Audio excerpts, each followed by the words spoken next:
আল্লাহ তাআলা বলেন, ফানকাহু মা তাবা লাকুম, পৃথিবীর মানুষ তোমরা বিবাহ করো তোমাদের পছন্দ মতো। আল্লাহ এই আদেশ করেছেন, এর অর্থ এই নয় যে যেসব মহিলা দেখতে অপছন্দ তারা বাকি থেকে যাবে, এ কথা নয়। মানে কেউ ভাগ্য ছাড়া দুনিয়াতে আসেনি। প্রত্যেকটা পুরুষ নারী যখন মায়ের পেটে ৪ মাস, সেদিনই তার রুজি, ভালো মন্দ, ভাগ্য, জাহান্নাম জান্নাত লিখে দেওয়া হয়েছে। কাজেই কোনো নারী সুন্দরী হোক আর না হোক, তার বিবাহ কোথায় হবে, কিভাবে হবে, তা লেখা হয়েছে। তা বাস্তবায়ন হবেই সময়ের গতিতে। আল্লাহ এটা বললেন আপনাকে সান্ত্বনা দেওয়ার জন্য, আপনি যেন বাকি জীবন বলতে পারেন যে আমি দেখে শুনেই বিবাহ করেছি। কিন্তু ঘুরতে ঘুরতে ওখানেই যেতে হবে যেটা লেখা আছে, এর বাইরে যাওয়ার কোনো পথ নেই। পৃথিবী সৃষ্টির 50,000 বছর পূর্বে ভাগ্য লেখা হয়েছে। মায়ের পেটে যেদিন 4 মাস, সেটাকে পুনরায় লেখা হয়েছে। মানুষ কে কি করবে, কোথায় থাকবে, কি খাবে, পৃথিবী সৃষ্টির 50,000 বছর পূর্বে এগুলো লেখা হয়েছে। সেটাকেই মায়ের পেটে 4 মাস যখন, তখন পুনরায় বাস্তবায়ন করা হয়েছে। যা আমরা পৃথিবীতে এসে ভালো মন্দ ভোগ করছি, 19-20 করার কারো কোনো ক্ষমতা নেই। এটা স্বাভাবিকভাবে, সামাজিকভাবে একজন আর একজনের উপরে দোষারোপ করে থাকি। মাঝে মধ্যে আমি বলেছি, সেদিন আপনাদেরকে বলছিলাম যে 3 শ্রেণীর মানুষের সাথে আল্লাহ কথা বলবেন না। 3 শ্রেণীর মানুষ জাহান্নামে যাবে। তার এক শ্রেণীর মানুষ হচ্ছে মুকাজ্জিবুন বিল কাদারে, ভাগ্যকে যে অস্বীকার করে। ভাগ্যকে অস্বীকার করা হয় কিভাবে? যে আপনার ছেলে আর আমার ছেলে ঢাকা থেকে আসছিল, সিরাজগঞ্জে আপনার ছেলেটা গাড়ি থেকে নেমে গেছে, আর একটা গাড়িতে উঠেছে। ওই গাড়িটা সামনে অ্যাক্সিডেন্ট হয়ে গেছে, আপনার ছেলের হাত ভেঙে গেছে। এখন আপনি বলছেন, আরে আমার ছেলে যদি আগের গাড়ি থেকে না নামতো তাহলে হাত ভাঙতো না। এটা হলো ভাগ্যকে অস্বীকার করা। ঘটনা ঘটবে, এটা লেখা আছে তার তাকদিরে, তাইও গাড়ি থেকে নেমেছে। আপনাকে এই দিকে আসতে হতো না যে গাড়ি থেকে নেমে এটাতে উঠেছে সেজন্য ভেঙে গেছে। এখন আপনাকে বলতে হবে যেটা ঘটেছে তাকদির, চলো ছেলেকে নিয়ে তাড়াতাড়ি মেডিকেলে যাই, তার কি চিকিৎসা হবে এই পদক্ষেপ গ্রহণ করি। এইদিকে না গিয়ে এদিকে এসেছে। যেমন রাসূল সাল্লাল্লাহু আলাইহি সাল্লাম বলেছেন, তোমরা 3টা ব্যাপারে বদদুয়া করো না। এক, নিজেদের ব্যাপারে বদদুয়া করো না, যে সব ঝামেলার মধ্যে বেঁচে থাকার চেয়ে না থাকাই ভালো। লা তাদু আলা আনফুসিকুম, বুখারী মুসলিমের হাদিস। আল্লাহ রাসূল সাল্লাল্লাহু আলাইহি সাল্লাম বলেন যে তোমরা নিজেদের উপরে বদদুয়া করো না, এসব ঝামেলা বেঁচে থাকার চেয়ে না থাকাই ভালো। এইটা হলো নিজের উপরে বদদুয়া করা। ওয়ালা তাদু আলা আমওয়ালিকুম, তোমাদের অর্থ সম্পদের উপরে বদদুয়া করো না। এই টাকা পয়সার এই ঝামেলা, মামলা, মোকদ্দমা, জমি জায়গা, এসবগুলো না থাকাই ভালো। অর্থ সম্পদের উপরে তোমরা বদদুয়া করো না। 3, ওয়ালা তাদু আলা আওলাদিকুম, তোমাদের ছেলেদের মেয়েদের উপরে বদদুয়া করো না। ছেলেদের মেয়েদের উপরে বদদুয়া, বাপ মায়ের বদদুয়া একেবারে বিদ্যুৎ কারেন্টের মতো লেগে যাবে, খুব সাবধান। এখন ছেলে বাপকে মেরেছে, তো এখন বাপে বলছে তোকে ত্যায্য পুত্র করলাম, তোকে ত্যায্য পুত্র করলাম, তোকে ত্যায্য পুত্র করলাম। শতবার যদি বাপ বলে যে তোকে ত্যায্য পুত্র করলাম, তো এই কথার কোনোই দাম নাই। বাপ মরলেই ছেলে জমি ভাগ করে নেবে। মানে এই ত্যায্য পুত্র বাক্যের কোনো দাম নাই। ছেলে যখন বাপকে মেরেছে, তখন বাপের উচিত ছিল তাড়াহুড়া করে সুন্দর করে ওযু করে ঘরে ঢুকে সময়ের উপরে 2 রাকাত সালাত আদায় করে কিবলার দিকে মুখ করে হাত উঠিয়ে প্রার্থনা করে বলার দরকার ছিল যে আমি এই জন্য ছেলে তোমার কাছে নিনি, তুমি আমাকে ছেলে ফিরিয়ে দাও। ছেলে আমাকে মারবে কেন? ছেলে আমাকে সম্মান করবে। আমার ছেলে ভুল করেছে, তুমি আমার ছেলেকে ভালো করে দাও, আর যেন আমাকে কোনোদিন না মারে, ও যেন আমাকে মাথায় করে থাকে, ও যেন আমাকে সম্মান করে, এইটা আমি তোমার কাছে চাচ্ছি। আমি তো এরকম ছেলে তোমার কাছে চাইনি, তুমি আমার ছেলেকে ভালো করে দাও। এইটাই ছিল বাপ মায়ের জন্য বলা উচিত। কিন্তু বাপ মা রাগ করে বলছে তোকে ত্যায্যপুত্র করলাম, তোকে ত্যায্যপুত্র করলাম, অথচ ওই কথার কোনো দাম নেই, কোনো দাম নেই। বাপ মরলে জমি ভাগ করে নিবেই, আর নেওয়াটাই ঠিক। পৃথিবীতে বাপ মাকে মানে না যারা, তারা জান্নাতে যাবে না, এ কথা ঠিক। কিন্তু বাপ মা ছেলে মেয়েকে গালি দিবে, বদদোয়া করবে, এটা নয় যে। তখন আপনাকে আমি একটা দেখিয়েছি যে তাৎক্ষণিক দেখেন, বাপ মায়ের দোয়া দেখবেন একবারে তাৎক্ষণিক, হাতে হাতে। 3 জন মানুষ বাল্য অবস্থায় 3টা বাচ্চা দুধ খাওয়া অবস্থায় কথা বলেছে। তার একজন হলেন ঈসা আলাইহিস সালাম, আর একজন হলো জোরায়েজের সপক্ষে একটি দুধের বাচ্চা। জোরায়েজ আজ থেকে নিয়ে হাজার হাজার বছর আগেকার লোক, বানি ইসরায়েলের কাহিনী, খুব বেশি ইবাদত করত। সে তার গির্জাঘরে ইবাদত করছিল। ফাজাআতহু উম্মুহু, ইতিমধ্যে তার মা তার কাছে আসলো। ফাদাআতহু, তার মা তাকে ডাকলো। তখন ও বলছে আবু উসাল্লি আম উজিবহা, আমি এখন সলাত আদায় করব না মায়ের ডাকে সাড়া দেব? এইটুকু দেরি, ভাবতে ভাবতে একটু দেরি হয়ে গেছে যে কি করি, মায়ের ডাকে সাড়া দিব না সলাত আদায় করব, কি করি? একটু দেরি হয়ে গেছে। একটু দেরি হতেই মা খেপে গিয়ে বলছেন আল্লাহুম্মা লা তুমিতু জুহাল মুমেশাত, আল্লাহ তুমি এই ছেলের মরণ দিও না পতিতালয়ের মহিলার মুখ দেখা পর্যন্ত। এর জন্য একজন পতিতালয়ের মহিলার সাথে একটা সম্পর্ক, দুর্ঘটনা ঘটে যায়, তারপরে যেন ওর মরণ হয়। ও আমার সাথে কথা বলতে দেরি করলো কেন? মা ফিরেই যায়নি। ফাজাআতহু ইমরাতুন ফাদাআতহু, হঠাৎ একটা মহিলা এসে তাকে বলছে তুমি আমার সাথে জেনায় লিপ্ত হও। ফাআবা, জোরায়েজ অস্বীকার করলেন। ছি ছি ছি ছি ছি ছি, বলো কি তুমি? ফাআতাতির রাইয়া, তখন ওই মহিলা একটা রাখালের কাছে আসলো। ফামকানাথু, মহিলা রাখালকে চেপে ধরলো, জেনা করলো। ফাদাত গোলামান, এতে একটা বাচ্চা জন্ম নিল। কালাত হুয়া মিন জোরায়েজ, মহিলা বলে দিল এই বাচ্চাটা হলো জোরায়েজের। বদনাম ছড়িয়ে গেল। ফাতাহু, জনগণ জোরায়েজের গির্জাঘরের কাছে আসলো। ফাকাসসারুহু, এসে তার গির্জাঘরকে একবারে ভেঙে চৌচির খান খান ধুলা ধুলা করে দিল। ওয়ানজালাহু, তাকে গির্জাঘর থেকে টেনে হেঁচড়ে রাস্তায় নামিয়ে দিল। ওয়াসাব্বুহু, যার যা ভাষাতে কুলালো সে তার ভাষায় গালি দিল। অনেক নির্যাতিত হওয়ার পরে ফাকামা, জোরায়েজ দাঁড়ালো। অতাওয়াদ্দা, অজু করলো। অসল্লা রাকাতাইন, 2 রাকাত সালাত আদায় করলো। 2 রাকাত সালাত আদায় করার পরে ফাআতাল গোলামা, ওই দুধের বাচ্চার কাছে আসলো। দুধের বাচ্চাকে বললো মান আবুকা, বলো তো দুধের বাচ্চা তোমার বাপকে? তখন দুধের বাচ্চা বলছে আবিয়ার রাই, আমার বাপ হচ্ছে রাখাল, ছাগলের রাখাল। দেখেন দুধের বাচ্চা কথা বলছে, আমার বাপ হচ্ছে গরু ছাগলের রাখাল। তখন গ্রামবাসী বলছে নাবনি সওমাতাকা বিদ্যাহাবে, তোমার এই গির্জা ঘরটাকে আমরা স্বর্ণ দিয়ে বানিয়ে দেব, যারা ভেঙে ফেলেছে। তখন জোরায়েজ বলছে লা ইল্লা তিন, না না না না না, আমার গির্জাঘর স্বর্ণ দিয়ে বানাতে হবে না, আমারটা বানাতে হবে মাটি দিয়ে। মুসলিম।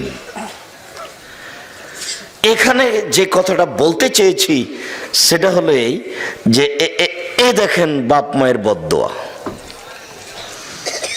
হাতে হাতে কি একটা দুর্ঘটনা ঘটে গেল। বলেও কখনো বাপ মায়ের জন্য বদদোয়া, ছেলে মেয়ের জন্য বদদোয়া করবেন না। সম্মানিত দিনী ভাই বোন, আপনাদেরকে আমরা জোরালো অনুরোধ জানাচ্ছি, আপনারা যে যেখানে আছেন সুন্দরভাবে বসে থেকে ভদ্রতা বজায় রেখে গুরুত্বপূর্ণ আলোচনা শোনার জন্য প্রাণপণে চেষ্টা করুন। এই সময়ে কেউ দোকানপাটে থাকবেন না, আমার এটা জোরালো অনুরোধ। আমি এসেছি কষ্ট করে, একটা দিন বের করতে কত সময় লাগে, কত বছর কেটে যায়, আর এইভাবে আমি আসলাম এত কষ্ট ক্লেশের পরে, আর আপনি এখন দোকানে বসে চা খাবেন, এটা ঘৃণিত কাজ। এই সময় আমি পছন্দ করি না। দয়া করে আপনি আপনার কথাবার্তা চলাচল বন্ধ করুন, সামনে আসুন, কিছুক্ষণ সময় অপেক্ষা করুন, আপনার কিছু না কিছু উপকার করবই করব ইনশাআল্লাহ। সম্মানিত দিনী ভাই বোন, আল্লাহ তাআলা বলেছেন পছন্দ মতো বিবাহ করো।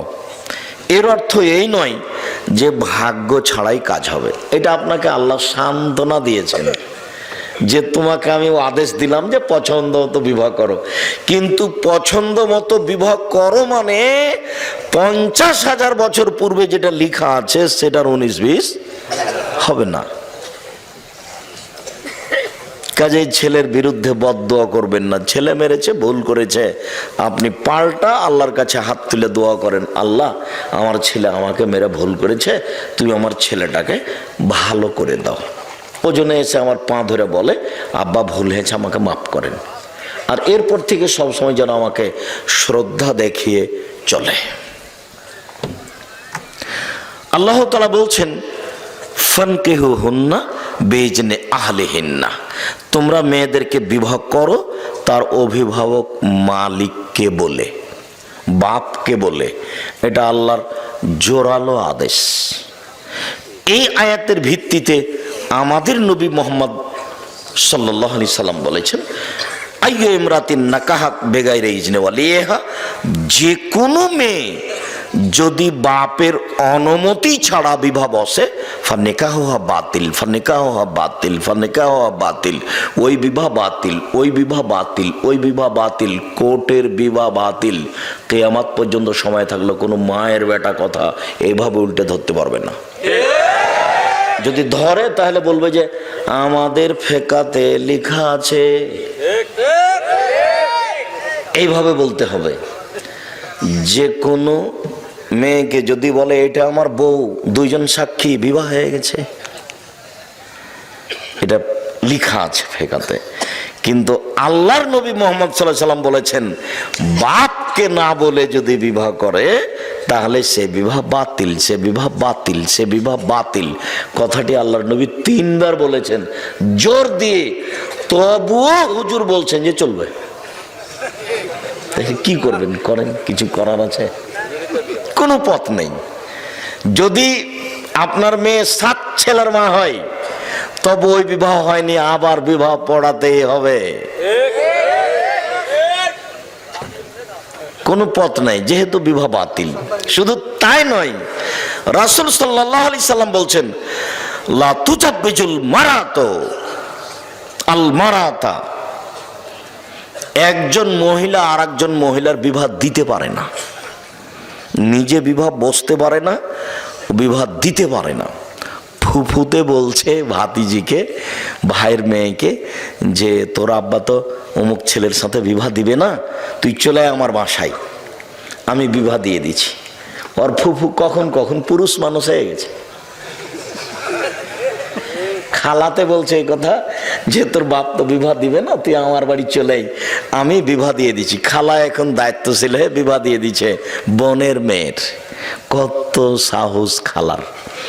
কথাটা ওইরকমই হয়ে গেল যে ওই যে মাঝে মধ্যে আপনাদের সামনে বলতে থাকি যে ঢাকা হাজি ক্যাম্পে পৌঁছিলাম, তখন দেখছি একজন মাওলানা সাহেব অনেক বড় পাগড়ি মাথায় বেঁধে বলছেন আপনারা বলেন লব্বাইক আল্লাহুম্মা লব্বাইক, লব্বাইক লা শারীকা লাক, লব্বাইক ইন্নাল হামদা ওয়ান নি'মাতা লাক ওয়াল মুলক লা শারীকা লাক। আল্লাহ তোমার দরবারে উপস্থিত, আমি তোমার দরবারে উপস্থিত, প্রশংসা তোমার, অনুগ্রহ তোমার, রাজত্ব তোমার, কোনো শরীক নাই তোমার। এই দোয়া পড়াচ্ছে। তা আমি বলছি ইমাম সাহেব এইটা এখানে বলাচ্ছেন কেন? এটা তো ইয়ালামলামে বলতে হবে। বিমান জিদ্দায় নামার 15-20 মিনিট পূর্বে বৈমানিকের পক্ষ থেকে বলা হবে আপনারা এহরাম বাঁধুন, তালবিয়া পড়ুন, তখন আপনার মুসাইল লোকেরা বলবে লাব্বাইক উমরাতান, আমি উমরার জন্য উপস্থিত, লাব্বাইক আল্লাহু লাব্বাইক, লাব্বাইক লা শারিকা লাক লাব্বাইক, ইন্নাল হামদা ওয়া নি'মাতা লাক ওয়াল মুলক লা শারিকা লাক। তো আপনি এখানে বলছেন যে, তখন আমাকে বলছে যে বাড়ি থেকে বললে হবে, যে মোহাম্মদ সাল্লাল্লাহু আলাইহি ওয়াসাল্লাম বলেছেন ইয়ালামলাম, মোহাম্মদ সাল্লাল্লাহু আলাইহি ওয়াসাল্লাম মানতে হবে, ঠেকা বাঁধেছে, আমি মানুষ নয়, আমারটাও চলে। তো বাড়ি থেকে বলছে চলে, তো যার যেখানে মন সে সেখানে বলুক যে চলবে, যেহেতু মোহাম্মদ সাল্লাল্লাহু আলাইহি ওয়াসাল্লাম দিয়ে কাজ হলো না, সবারটাই যখন চলবে তো ঠিকই আছে, যার যেখানে প্রয়োজন হবে সে সেখানে এহরাম বাঁধবে। মোহাম্মদ সাল্লাল্লাহু আলাইহি ওয়াসাল্লাম দিয়ে তার হলো না, তো ঠিকই মোহাম্মদ সাল্লাল্লাহু আলাইহি ওয়াসাল্লাম নাকচ করে দিয়েছেন যে বাপ ছাড়া বিবাহ হবে না। এখন খালা বলছে যে ওটা মোহাম্মদ সাল্লাল্লাহু আলাইহি ওয়াসাল্লাম বলেছে, না আমি তো খালা, আমি পারবো না, খালা বিবাহ দিয়েছে। আল্লাহ বলছেন যে মেয়ের অভিভাবককে বলে বিবাহ করো। তারপরের বাক্যে বলছেন অতহুন্না উজুরাহুন্না বিল মারুফ, ভালোভাবে মোহরটা দিয়ে দাও, বাকি মোহরে বিবাহ জায়েজ, কিন্তু মোহর দেওয়া লাগবে না, এটা কোথায়? মরার সময় বলছে যে 10 কাঠা জমি তোমাকে দিয়ে দিলাম, এগুলো নয়। মোহর নগদ দেন আর 10 দিন পরে দেন, তাড়াতাড়ি দেন। যদি এবার আপনাদের বলছি, এই ছেলেরা শোনো, তোমার বাপ যদি মোহর না দিয়ে মারা যায়, তাহলে তোমার বাপের পক্ষ থেকে তোমাকে তোমার মাকে মোহর দিতে হবে, এটা তোমার বাপের ঋণ কর্জ বাকি থেকে গেছে। তোমরা যদি তোমার বাপের মোহর তোমার মাকে না দাও, তাহলে বিচারের মাঠে তোমার মা তোমার বাপের নেকি নিয়ে নেবে, কোনো পথ নাই। বিচারের মাঠে তখন তো আর বাপ তোমার টাকা পাবে না, তোমার বাপ বিচারের মাঠে টাকা পাবে? টাকা পাবে না। তোমার মার হাত ধরে ক্ষমা নিলে হবে, ওখানে বিচারের মাঠে হাত ধরে ক্ষমা চলে না। তাহলে কিভাবে বিচার হবে? বিচার হলো নেকি দিয়ে বোঝাতে হবে, যে নেকি যে নেই, তো বলছে ওই পরিমাণ পাপ নিয়ে নিতে হবে। বিচার এইভাবেই রাসূল সাল্লাল্লাহু আলাইহি ওয়াসাল্লাম সমাধা করে দিয়ে গেছেন যে বিচারের মাঠের বিচার এইভাবে হবে। তা আপনাকে আমি একটা থাপ্পড় মেরেছি, রিক্সাওয়ালা আপনি, তো এখন বিচারের মাঠে আপনার তো আমি হাত ধরে ক্ষমা নিনি, এখন কিয়ামতের মাঠে উপস্থিত, তো রিক্সাওয়ালা বলছে আমাকে থাপ্পড় মেরেছে, এখন আমি কি দিয়ে পরিশোধ করব? এখন তো আর বলতে পারছি না রিক্সাওয়ালাকে ভাই আমার ভুল হয়েছে, তুমি মাফ করো, এটাও তো চলে না। কি করতে হবে? এখন রিক্সাওয়ালা আমার নেকি নিয়ে নিবে, তা আমার নেকি নেই, তো রিক্সাওয়ালার কিছু পাপ আছে, তো ওই নেকি পরিমাণ পাপ ওরটা আমি নিয়ে নিব, এটা হলো বিচার। হাদিস বুখারী মুসলিম। মোহর দিতে বাধ্য, যদি শেষ পর্যন্ত তুমিও না দাও তোমার বাপের মোহর, তাহলে বিচারের মাঠে তোমার মা তোমার বাপের নেকি নিয়ে নেবে। আল্লাহ বলছেন টাকা দিয়ে বিবাহ করো, আর তোমরা, এটা বগুড়া, তো বগুড়া, জয়পুরহাট, লালমনিরহাট, নীলফামারী, কুড়িগ্রাম, পঞ্চগড়, ঠাকুরগাঁ, জয়পুরহাট, এইসব ডিস্ট্রিক্টের মানুষ প্রায় বেশিরভাগই আমার জানা অনুপাতে শ্বশুরের কাছে টাকা নেই, যৌতুক। তা আল্লাহ বলছেন যে টাকা দিয়ে বিবাহ করো, মানে মোহর দিয়ে। সেখানে টাকা নিয়ে বিবাহ করা একেবারেই হারাম, টোটালি হারাম, সম্পূর্ণরূপে হারাম। যে বাক্যটা আপনার খুব ভালোভাবে জানা আছে যে আব্দুর রাজ্জাক সাহেব বলেছেন ভিক্ষা করা টাকা দিয়ে চাউল কিনে ভাত খেয়ে ইবাদত কবুল হবে, কিন্তু যৌতুকের টাকা দিয়ে শ্বশুরের কাছ থেকে টাকা নিয়ে ওই টাকা দিয়ে চাউল কিনে ভাত খেয়ে ইবাদত কবুল হবে না। এই ফতোয়া উল্টিয়ে ধরার কোনো পথ নেই, এভাবেই থাকবে কিয়ামত পর্যন্ত। শ্বশুরের কাছে টাকা নেওয়ার কোনো পথ নেই। আর কোরআন হাদিস চিন্তা ভাবনা করে বুঝা যায় না যে বিবাহতে মেয়ের বাপের 2-1 টাকা খরচ হবে, এটা বোঝা যায় না। 2-1 টাকা খরচের কোনো পথ দেখা যায় না। তো আমরা আজকে প্রথম অংশের আলোচনা তেমন নয়, এতটুক যে বিবাহ করো, মেয়ের বাপ গার্জেনকে বলে কোর্টের বিবাহ বাতিল।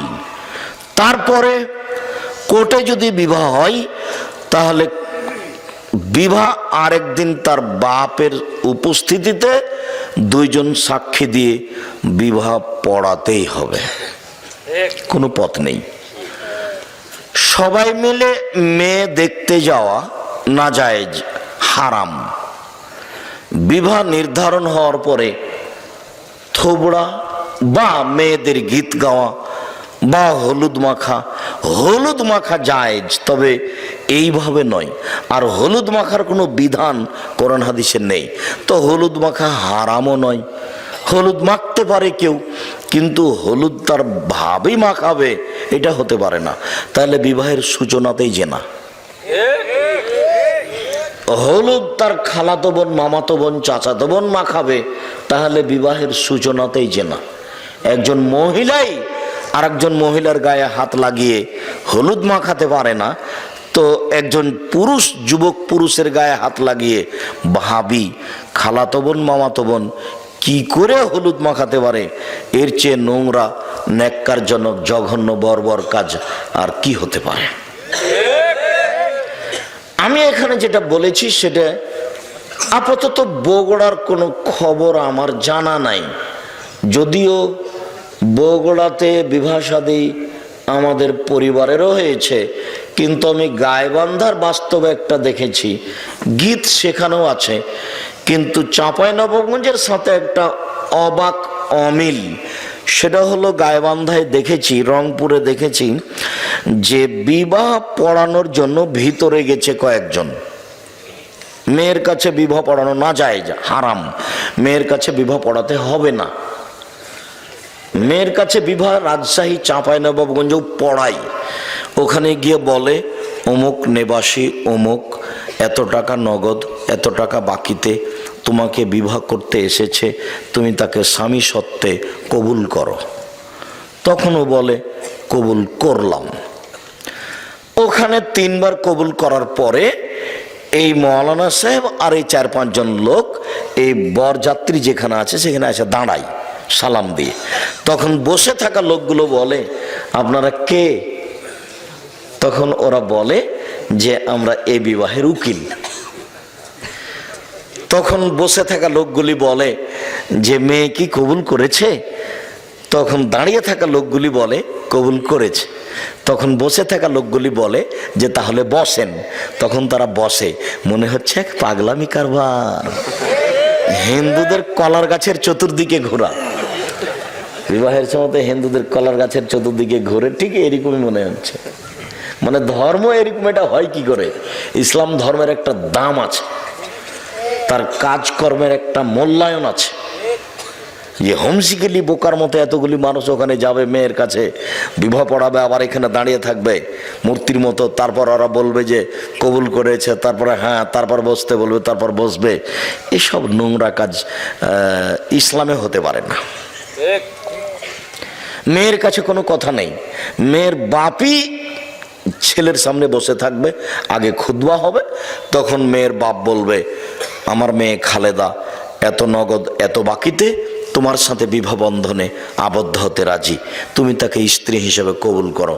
তখনও বলবে কবুল করলাম, বা কাবিল তো, বুখারী মুসলিমের হাদিসে এসেছে, বলবে কাবিল তো, এটা আরবি শব্দ, মানে আমি গ্রহণ করলাম, কবুল করলাম। গুরুত্বপূর্ণ কথা হিসাবে 3 বার বলা যায়। আল্লাহ রাসূল সাল্লাল্লাহু আলাইহি ওয়াসাল্লাম গুরুত্বপূর্ণ কথা 3 বার বলতেন। বিবাহটা 3 বারই পড়াতে হবে এ কথা নয়, 1 বার বললেও হবে, কিন্তু গুরুত্বপূর্ণ কথা হিসাবে 3 বার বলা যায়। যখন কথাটা শেষ হয়ে যাবে তখন উপস্থিত বৈঠকের লোকেরা বা ইমাম সাহেব বা মেয়ের বাপ বলবেন বারাকাল্লাহু লাকা ওয়া আলাইকা ওয়া জামা বাইনাকুমা ফি খাইরিন। আল্লাহ তোমাকে বরকত দান করুক, তোমাদের 2 জনকে বরকত দান করুক, তোমাদের মাঝে তোমাদের 2 জনকে আল্লাহ কল্যাণের উপরে একত্রিত করুক, তোমাদের দাম্পত্য জীবন সুখী হোক। এইটা হলো দোয়া বিবাহের বৈঠক শেষে। কিন্তু হুজুরের না জানার কারণে হুজুর এখন একটা লম্বা দোয়া মেরে দেবে। তারপরে যে বিবাহ পড়াতে এসেছে ও নিবে কিছু টাকা, যে লিখতে এসেছে ও নিবে কিছু টাকা। সবারটাই হচ্ছে মুহাম্মদ সাল্লাল্লাহু আলাইহি সাল্লামেরটা কেউ করে না একটু, ওটার সাথে কারো সম্পর্ক নাই, ওভাবে সাড়া দিতে হবে না।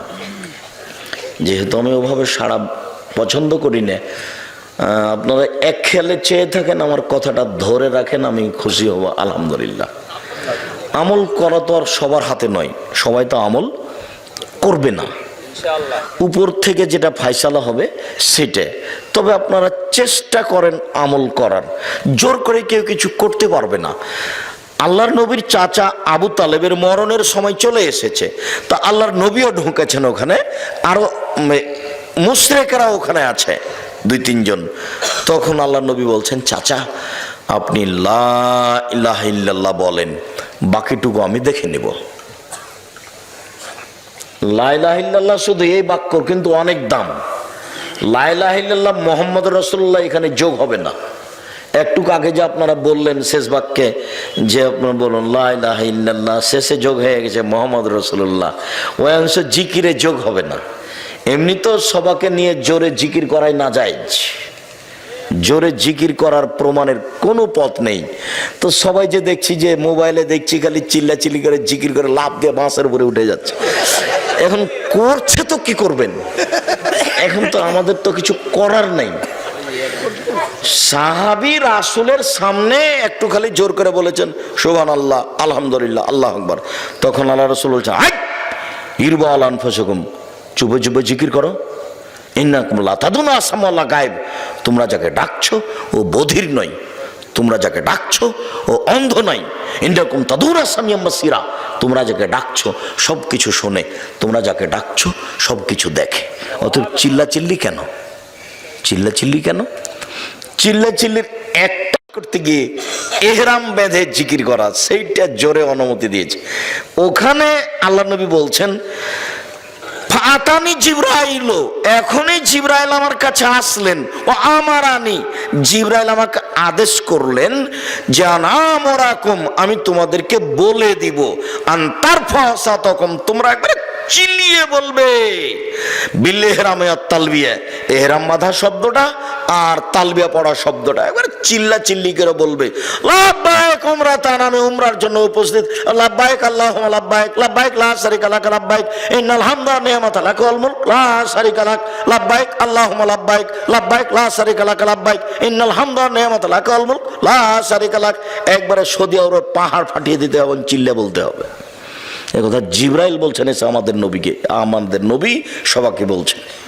আর এখানে সাহাবীগণ একটু জোরে জিকির করেছে, তখন এবারে ধমকে থাক, তোমরা যাকে ডাকছো কি বধির নাকি, তোমরা যাকে ডাকছো কি অন্ধ নাকি, এভাবে চিৎকার করছো কেন? সে জাহানেরা এভাবে বলে নিচ্ছে, কিছু করার আছে? কেউ তো দেখে না যে আসলে ধর্ম কি, যেহেতু না দেখেও চলছে, প্রয়োজন তো নেই। কঠোরভাবে যদি আপনারা ধরতেন তাহলে এখানে হতো, তা আপনাদের তো জিম্মেদারি আগে। আপনাদেরকে আল্লাহ বলছেন যে ফাসআলু আহলা যিকরি ইন কুনতুম লা তা'লামুন বিল বায়িনাতি ওয়াজ জুবুর, হে দুনিয়ার অজানা মানুষ, তোমরা জানা মানুষের নিকটে জানো প্রমাণ সহকারে। এটা আপনাদের জিম্মেদারি। আব্দুর রাজ্জাক সাহেবকে দাওয়াত দেওয়ার আগে জানতে হবে যিনি কোরআন হাদিস জানেন কিনা, এটা 5 জনকে জিজ্ঞাসা করতে হবে। জানেন খুব, এটা বুঝে নিলাম। তারপরে যেটুকু বলেছেন সেটুকু প্রমাণ ছাড়াই কি বললেন, এটুকু দেখতে হবে। প্রমাণ ছাড়া ধর্মে কোনো কথা চলে না। ইসলাম ধর্ম এমন একটা ধর্ম যে নগদ, বাকি কিছু নেই, গোপন দিয়ে কিছু চলে না। নগদ 30 পারা কোরআন, 90 পারা নয়, 60 পারা নয়, কিছুই না, এবারে নগদ, একবারে সব নগদ, কোনো জায়গা বাকি নেই। এমন কোন ফতোয়া নেই ধর্মে যেটা কোরআন এবং সহিহ হাদিস অনুপাতে দেওয়া যাবে না। আমি একটা বক্তব্যে কুষ্টিয়াতে বলেছিলাম যে আমি দীর্ঘ সময় ধরে কলমে ফতোয়া লিখছি, আমি নিজে কলমে ফতোয়া লিখি প্রায় 20 বছর থেকে। এই ঘটনা অনুমান 10 বছর আগে হতে পারে। তাই আমি বলেছিলাম যে কোনো ফতোয়া কোরআন এবং সহিহ হাদিস দিয়ে দেওয়া যাবে, কোনো ইজমা কিয়াসের আশ্রয় না নিয়েই চলবে। এ কথা যখন বললাম তখন লাফ দিয়ে একটা সামনে থেকে লোক দাঁড়িয়ে বলল যে আপনি ফতোয়া দেন তো দেখি। 2টা মেয়ে একসাথে জমা ধরে আছে, 2টাই মেয়ে, পূর্ণ যুবতী, দেখতে সুন্দরী, পেশাব পায়খানা একসাথে হয়, অঙ্গ প্রত্যঙ্গ ভিন্ন ভিন্ন, কিন্তু গাটা গায়ের সাথে লাদানা, লালেহার লাদানের মতো। মনে পড়ে কি আপনাদের? এইরকম 2টা মেয়ে। তো এখন এদের বিবাহের সময় এসেছে, বলেন বিবাহ কিভাবে দিতে হবে, ও আমাকে আটকাচ্ছে। কথা বুঝতে পারলেন না? তখন আমি বললাম যে আপনার জিজ্ঞাসাটাতে আমার একটা কথা মনে পড়ে গেল। সেটা হচ্ছে ওই অনেক দিন আগের কথা, ক্লাস 3 বইয়ে ছিল। ক্লাস 3 বইয়ে কি ছিল? মোল্লা দোপেজি, বাদশা বলছে, মোল্লা দোপেজি জি জাহাপনা, আকাশের দিকে লক্ষ্য করুন তো। করলাম জাহাপনা। কিছু দেখলেন কি? না তেমন তো কিছু দেখিনি। দুটো কাক উড়ে গেল, দেখেননি? হ্যাঁ তা তো দেখলাম। এইবার বলেন এ দেশে কতটি কাক আছে? 9,09,999। যদি কম হয় তাহলে বেড়াতে গেছে, আর যদি বেশি হয় বেড়াতে এসেছে। মাপে তো আর হিসাব করেনি পৃথিবীতে। আচ্ছা আচ্ছা, ঠিক ঠিক ঠিক ঠিক। আচ্ছা মোল্লা তো পেয়েছি। ওইটা কি? ওইটা চৌবাচ্চা জাহাপনা। বলতে পারো তুমি চৌবাচ্চায় কত পেয়ালা পানি আছে? যদি বলতে না পারো তাহলে তোমার গর্দান যাবে। তা যাক জাহাপনা, তবে প্রশ্ন একদম সোজা, একদম সহজ। পেয়ালা যদি চৌবাচ্চার সমান হয় 1 পেয়ালা, যদি অর্ধেক হয় 2 পেয়ালা, 4 ভাগে 4 পেয়ালা, 8 ভাগের ভাগে 8 পেয়ালা, 16 ভাগের ভাগে 16 পেয়ালা। আরে থামো থামো থামো, যা তোমাকে আজ মোরগ মুসাল্লাম খাওয়াবো। তো ঠিক এরকম হয়ে গেছে আপনার জিজ্ঞাসা। আপনার জিজ্ঞাসা তো জটিল নয়। আল্লাহ বলেছেন লা ইউকাল্লিফুল্লাহু নাফসান ইল্লা উসাহা। মানুষ যেটা করতে পারবে না এরকম বিধান আল্লাহ মানুষের উপরে চাপাবেন না। আপনি এখন বড় ডাক্তারের কাছে আশ্রয় নেন। বড় ডাক্তার যদি বলে যে পৃথক করা যাবে, করতে হবে। যদি বড় ডাক্তার বলে পৃথক করা যাবে না, তো একজনে বিবাহ করুক, তাতে আসে যায় না। এবার আপনি দেখান কে বিবাহ করতে চাচ্ছে, মেয়ে দুটি কোথায়? কোনো পথ নেই। যে কোনো ফতোয়া আমার 20 বছরের অভিজ্ঞতায় বলছি, আমার 20 বছরের অভিজ্ঞতা বলছি, যে কোনো ফতোয়া কোনো ফেকার আশ্রয় নিতে হবে না ইনশাআল্লাহ। কোনো কেয়াসের কোনো কিছুর আশ্রয় নিতে হবে না। আপনি কোরআন হাদিস দিয়ে বলতে পারবেন, কোনো সমস্যা নেই। আমার 20 বছরের অভিজ্ঞতা বলছি, 2-1 দিনের নয়, আর হঠাৎ করে নয়। আর অভিজ্ঞতা শুরু হয়েছে বগুড়া থেকে। সর্বপ্রথমে আমি 90 সালে বগুড়া ফতে আলী মসজিদে, ওই যে ফতে আলী ব্রিজের ওখানে যে মসজিদটা ছিল, ওখানে দাওয়াতের জন্য আসতাম।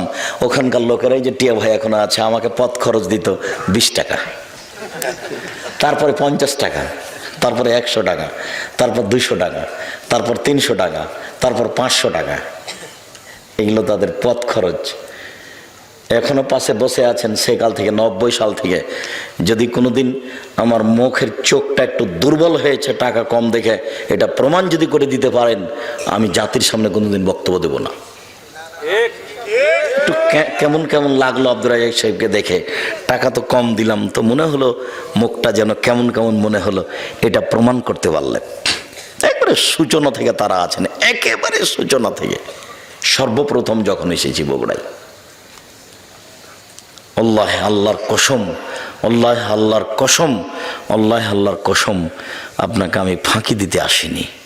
আমার বুঝ অনুযায়ী আমি কোরআন এবং সহিহ হাদিসের কথা বলে থাকি, বলছি, বলবো ইনশাআল্লাহ। সম্মানিত দিনী ভাই বোন, আরেকটু জরুরি কথা যে বিবাহের এইসব নিয়ম নীতির পরে, বিবাহ পড়ানোর পরে বরকনেকে নিয়ে যেসব কিছু করা হয় বরের বাড়িতে কনের বাড়িতে, এগুলো সব হারাম। বিবাহ পড়ানোর পরে একটা কাজ আছে, সেটা অলিমা। এটা মেয়ে ছেলের বাপের বাড়িতে হবে। আর অলিমাতে শুধু ধনী মানুষকে যদি দাওয়াত দেওয়া হয়, গরিব নিঃস্ব ফকিরকে বাদ দেওয়া হয়, তাহলে ওই খাদ্য ড্রেনে ফেলে দিতে হবে, কুকুরে খাবে। কেন আব্দুর রাজ্জাক এভাবে বললেন কেন? আল্লাহ নবী বলেছেন আশারত আমিন, সবচেয়ে নিকৃষ্ট খারাপ খাদ্য ওই খাদ্য যেই খাদ্যে শুধু ধনীদের দাওয়াত দেওয়া হয়েছে, গরিবদের দেওয়া হয়নি। তাহলে এবার যে কয়েক দেগ ভাত রান্না করা হয়েছে গরুর গোশত দিয়ে, এই ভাতটা এখন কেমন ভাত বলেন তো দেখি? সবচেয়ে খারাপ, সবচেয়ে নিকৃষ্ট। এ কথা আমি বলিনি, এ কথা মুহাম্মদ সাল্লাল্লাহু আলাইহি ওয়াসাল্লাম বলেছেন। দেখকে একবার উল্টিয়ে ফেলে দিতে হবে ট্রেনে, কুকুরে খাবে ভাত, মানুষ খাবে না। কেন?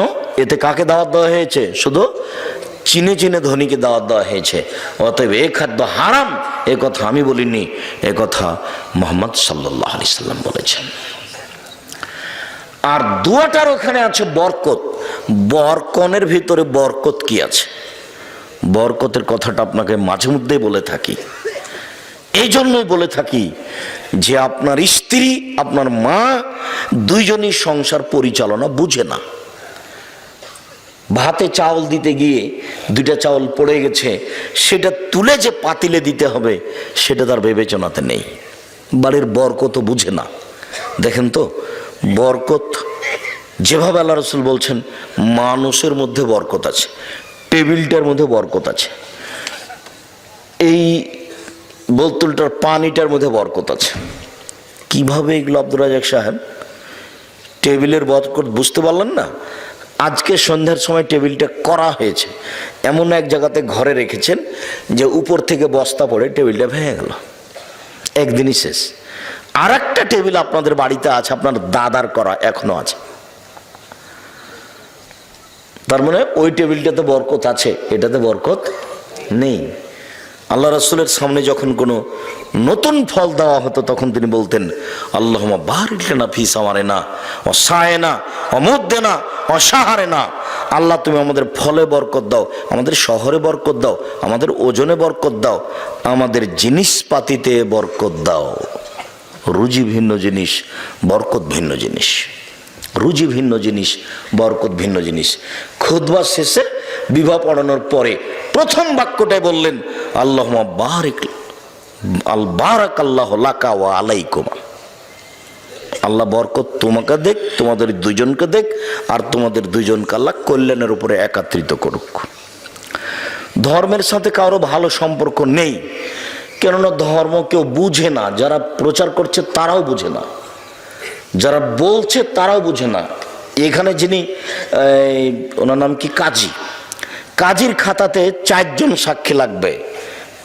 এই খাতা ফেলে দিতে হবে, এই খাতা চলবে না। বিবাহের জন্য 4 জন সাক্ষী লাগে না, কয়জন লাগে? 2 জন। এখানে আবার ভাগ করে নিয়েছে, মেয়ের পক্ষ থেকে 2 জন, ছেলের পক্ষ থেকে 2 জন। তার মানে সূচনাতেই গন্ডগোল। আল্লাহ নবী এ কথা বলেননি। আল্লাহ নবী মুহাম্মদ সাল্লাল্লাহু আলাইহি ওয়াসাল্লাম বলেছেন যে একটা বিবাহ জায়েজ হওয়ার জন্য কয়জন সাক্ষী লাগে? 2 জন। ও পুরুষের পক্ষে না মহিলার পক্ষে, এই কথা তিনি বলেননি। তিনি বলেছেন লা নিকাহ ইল্লা বি শাহিদাইনি, 2 জন সাক্ষী ছাড়া বিবাহ হয় না। ওয়ালা নিকাহ ইল্লা বি ওয়ালিন, অভিভাবক ছাড়া বিবাহ হয় না। 2 জন সাক্ষী ছাড়া বিবাহ হয় না, 1 জন অভিভাবক ছাড়া বিবাহ হয় না। উকিল বাপ হারাম। নোয়াখালী, কুমিল্লা, পটুয়াখালী, সিলেট, চট্টগ্রাম, ওইসব ডিস্ট্রিক্টে উকিল বাপই বাপ, ওর সাথে মরা পর্যন্ত জামাই মেয়ে সম্পর্ক রাখে। উকিল বাপকে ডেকে নিয়ে আসে, দাওয়াত খায়। যতদিন পর্যন্ত উকিল বাপ বেঁচে আছে ততদিন পর্যন্ত নিজের বাপের চেয়ে দামি মানুষ কে? উকিল বাপ।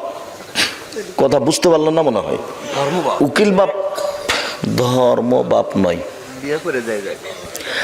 বিবাহের দিন যাকে উকিল করা হয় গার্জেন হিসেবে, জি, উকিল বাপই হারাম। বাপ বেঁচে থাকাকালীন উকিল বাপ চলবে না, বাপই তো উকিল।